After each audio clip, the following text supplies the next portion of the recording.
Einstein disait en son temps qu'à la disparition des abeilles, il ne nous resterait que 4 années à vivre.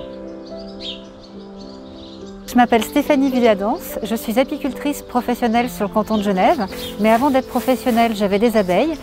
J'ai des ruches depuis 2013 et je me suis lancée dans cette profession en 2016, ce qui a tatoué en fait mon statut officiel d'apicultrice professionnelle. Aujourd'hui, j'ai créé 2 entités, les miels de Stéphanie, pour valoriser la production de nos abeilles et aussi valoriser le travail et le métier d'apiculteur, parce qu'il est important de valoriser ce métier pour que nos jeunes aient envie de le faire.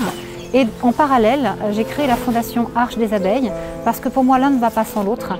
Si on s'occupe de vivants, on se doit de le respecter. Et la fondation est justement là pour la préservation des abeilles, leur sauvegarde, mais aussi la transmission et l'éducation de la jeunesse. Parce que finalement, si on n'explique pas, si on ne transmet pas, ce serait dommage qu'il ne reste rien.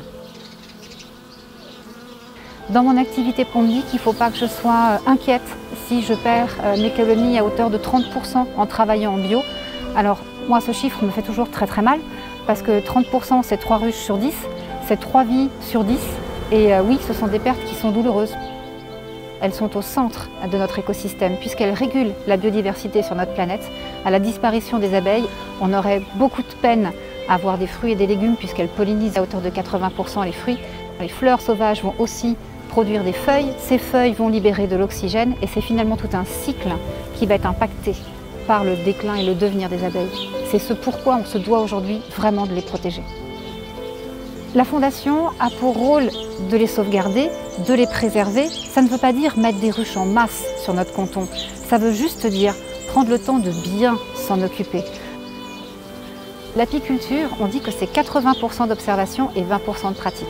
Il faut bien intégrer qu'une ruche, quand on va l'ouvrir, on doit savoir déjà avant qu'est-ce qu'on va faire à l'intérieur de notre ruche pour ne pas trop les déranger, puisque quand on visite une ruche, ce sont essentiellement les jeunes abeilles qu'on va trouver à l'intérieur, étant donné que les butineuses sont déjà parties récolter le nectar, le pollen et pour les plus vieilles, l'eau.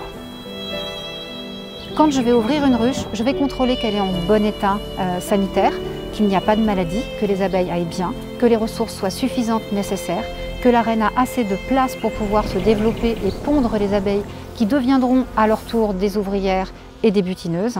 C'est de prendre son temps, de respecter leur cycle, de ne pas prendre tout le miel dans la ruche, de leur laisser ce dont elles ont besoin, de ne récolter que l'excédent du miel que l'on va trouver et surtout de les laisser vivre dans une nature qui est offerte à elles.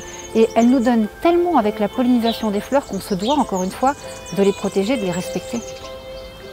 C'est finalement une mission qui est absolument géniale parce que c'est pas comme dans un livre, c'est pas écrit et c'est une lecture de la ruche à chaque fois. Et ça, c'est quelque chose que j'ai dû apprendre avec les années.